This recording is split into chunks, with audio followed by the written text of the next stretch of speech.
राम राम राम राम राम राम राम राम राम नारायण नारायण। संबंध। अब भगवान आगे के 7वें श्लोक में अपने अवतार का अवसर बताते हैं।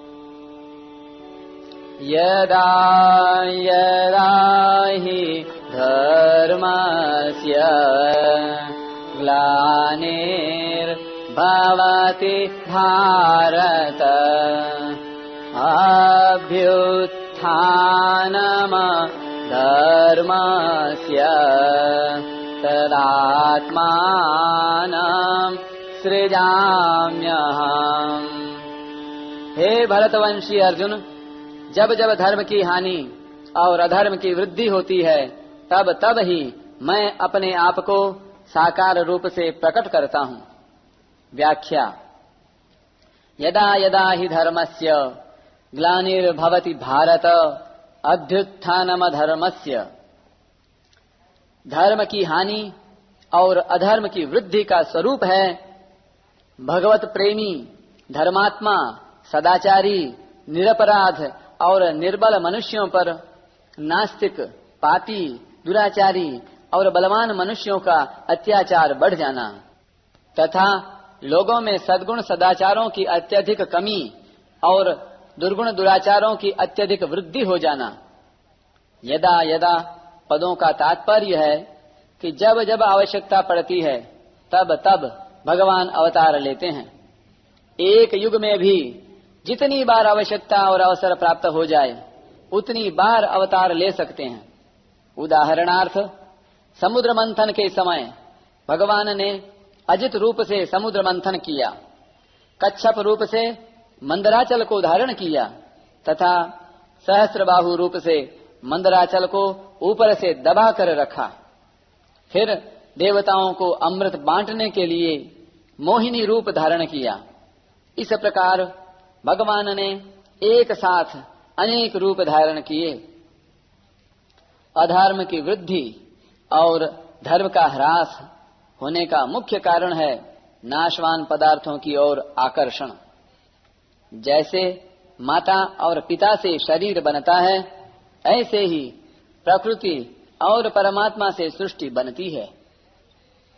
इसमें प्रकृति और उसका कार्य संसार तो प्रतिक्षण बदलता रहता है, कभी क्षण मात्र भी एक रूप नहीं रहता। और परमात्मा तथा उनका अंश जीवात्मा दोनों संपूर्ण देश काल आदि में नित्य निरंतर रहते हैं। इनमें कभी किंचन मात्र भी परिवर्तन नहीं होता। जब जीव अनित्य, उत्पत्ति विनाशशील प्राकृत पदार्थों से सुख पाने की इच्छा करने लगता है और उनकी प्राप्ति में सुख मानने लगता है, तब उसका पतन होने लगता है। लोगों की सांसारिक भोग और संग्रह में ज्यों ज्यों आसक्ति बढ़ती है, त्यों ही त्यों समाज में अधर्म बढ़ता है और ज्यों ज्यों अधर्म बढ़ता है, त्यों ही त्यों समाज में पापाचरण, कलह, विद्रोह आदि दोष बढ़ते हैं। सत्ययुग, त्रेता युग, द्वापर युग और कलियुग, इन चारों युगों की ओर देखा जाए तो इनमें भी क्रमशः धर्म का ह्रास होता है। सत्य युग में धर्म के 4 चरण रहते हैं, त्रेता युग में धर्म के 3 चरण रहते हैं, परयुग में धर्म के 2 चरण रहते हैं और कलियुग में धर्म का केवल 1 चरण शेष रहता है। जब युग की मर्यादा से भी अधिक धर्म का ह्रास हो जाता है, तब भगवान धर्म की पुनः स्थापना करने के लिए अवतार लेते हैं। तदात्मानं सृजाम्यहम्। जब जब धर्म की हानि और अधर्म की वृद्धि होती है तब तब भगवान अवतार ग्रहण करते हैं। अतः भगवान के अवतार लेने का मुख्य प्रयोजन है धर्म की स्थापना करना और अधर्म का नाश करना। धर्म की हानि और अधर्म की वृद्धि होने पर लोगों की प्रवृत्ति अधर्म में हो जाती है। अधर्म में प्रवृत्ति होने से स्वाभाविक पतन होता है।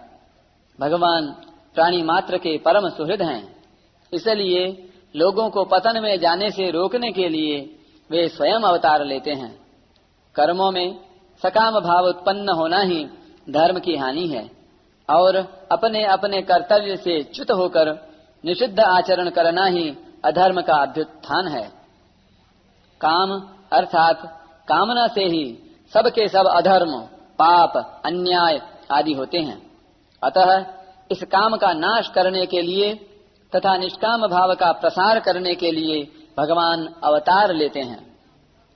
यहाँ शंका हो सकती है कि वर्तमान समय में धर्म का ह्रास और अधर्म की वृद्धि बहुत हो रही है, फिर भगवान अवतार क्यों नहीं लेते?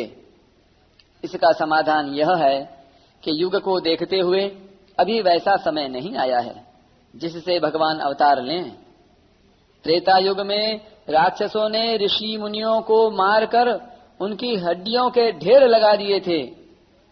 यह तो त्रेता युग से भी गया बीता कलयुग है, पर अभी धर्मात्मा पुरुष जी रहे हैं, उनका कोई नाश नहीं करता। दूसरी एक बात और है, जब धर्म का ह्रास और अधर्म की वृद्धि होती है तब भगवान की आज्ञा से संत इस पृथ्वी पर आते हैं अथवा यहीं से विशेष साधक पुरुष प्रकट हो जाते हैं और धर्म की स्थापना करते हैं। कभी कभी परमात्मा को प्राप्त हुए कालक महापुरुष भी संसार का उद्धार करने के लिए आते हैं। साधक और संत पुरुष जिस देश में रहते हैं उस देश में अधर्म की वैसी वृद्धि नहीं होती और धर्म की स्थापना होती है। जब साधकों और संत महात्माओं से भी लोग नहीं मानते, प्रत्युत उनका विनाश करना आरंभ कर देते हैं, और जब धर्म का प्रचार करने वाले बहुत कम रहते हैं तथा जिस युग में जैसा धर्म होना चाहिए उसकी अपेक्षा भी बहुत अधिक धर्म का ह्रास हो जाता है, तब भगवान स्वयं आते हैं।